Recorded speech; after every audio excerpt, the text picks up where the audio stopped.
Saudara, adanya tindak pidana yang terjadi di lingkungan daya atau pondok pesantren, Kejaksaan Tinggi Aceh memberikan penyuluhan hukum kepada kalangan santri. Lewat program Jaksa Masuk Daya, santri diberikan pemahaman hukum untuk mencegah tindak pidana dalam lingkungan daya.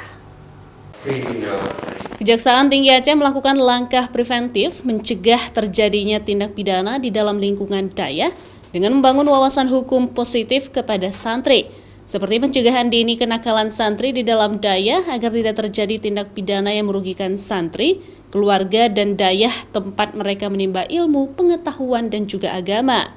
Dalam launching Jaksa Masuk Daya di Daya Modern Al-Manar Aceh Besar, Kajati Aceh Bambang Bahtiar mengungkapkan penyuluhan hukum bagi santri oleh jaksa ini diawali dengan pemahaman dini soal hukum, sebab akibat pelanggaran hukum hingga para santri sadar hukum untuk mencegah terjadinya tindak pidana hukum di lingkungan daya tersebut.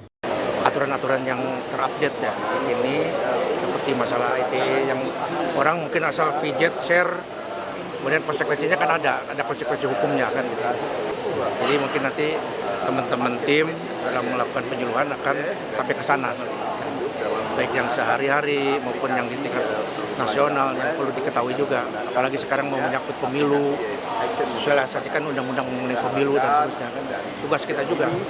Sementara pimpinan Daya Al-Manar Tengku Ikram menyebut, walaupun santri sudah mengenal hukum dalam agama, namun santri juga perlu diberikan pemahaman terhadap hukum positif agar dapat mencegah terjadinya pelanggaran hukum di dalam daya.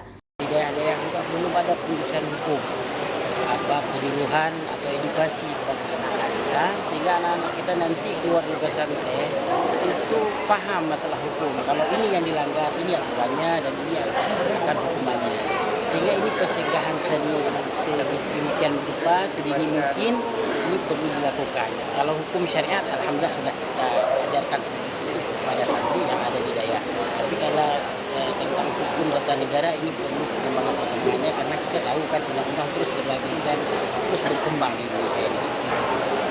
Program Jaksa Masuk Daya ini direncanakan bisa dilaksanakan di seluruh wilayah Aceh. Kegiatan ini juga baru pertama kali dilaksanakan di Indonesia, dan Jaksa Masuk Daya ini diharapkan menjadi pilot project bagi kejaksaan tinggi lain di Indonesia. Mustajab, Kompas TV, Aceh Besar.